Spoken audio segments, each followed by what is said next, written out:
This training video explains the usage and configuration of the camera tamper feature. Criminals often attack and disable security cameras so that they don't leave any usable CCTV evidence of their crime. All attack methods such as covering the lens, moving the camera, and defocusing the camera make gross changes to the CCTV image, which can be detected by the camera tamper software as shown by these three examples. Please note, by default, it takes 20 seconds for the alarm to register after the scene change, but to save time, I have cut most of the waiting time out of the video clips. Configuring the camera tamper for use couldn't be simpler. You just enable it, like so, and hit apply, and it is ready for use.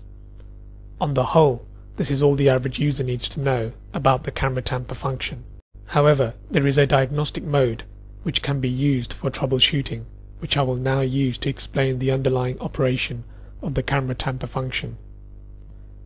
To switch on the camera tamper diagnostics, click on the Advanced tab and then tick the tamper debug box in the metadata area and hit apply.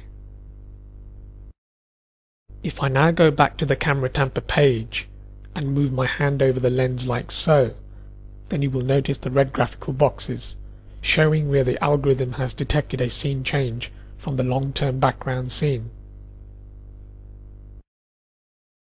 By default, the tampered duration until alarm is set to 20 seconds and the tampered screen area set to 40%, and so in order for the tamper alarm to occur, the algorithm must persistently detect a change in at least a 40% screen area for at least 20 seconds. So if I leave my hand covering a big area of the screen, an alarm will appear after 20 seconds. To further understand this point, I am going to demonstrate three different situations, two of which do not trigger a tamper alarm, and one that does. In each situation, I cause the scene change by moving a picture card into the camera's field of view. I am using the 40% screen area and 20-second default settings, but once again I have speeded up the action by editing the waiting time out of the video. In this first case, you can see that I have covered about 20% of the screen area with a picture card. Since this is below the 40% area threshold, no tamper alarm is triggered. After the 20 seconds has passed, the scene change is learnt into the background by the algorithm, and so the red boxes disappear even though the picture card is still there.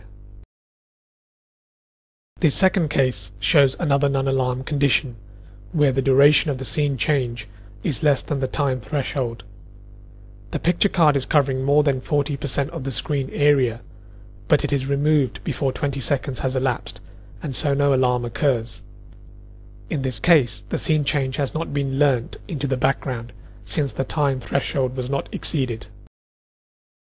In this third case, you can see that I have covered more than 40% of the screen area and held the card in place for more than 20 seconds, meeting both of the trigger criteria. As a result, the alarm is triggered. Notice that after 20 seconds, the red boxes have disappeared because the scene change has been learnt by the algorithm. So in fact, if I remove the picture card now, it looks like another scene change. And after a further 20 seconds, the alarm fires again. Please notice that there are three controls on the Advanced tab, which can be adjusted if the tamper alarm is falsely triggered by the normal camera scene activity. The 40% tampered screen area threshold can be increased if very close or very large moving objects occur naturally in the scene.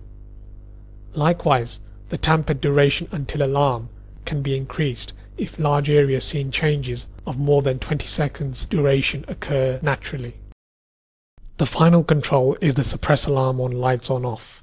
Therefore, in these two cases, where there is a gross change to the image lighting level, no alarm is caused by switching the lights off or back on again, even though the camera tampering is enabled.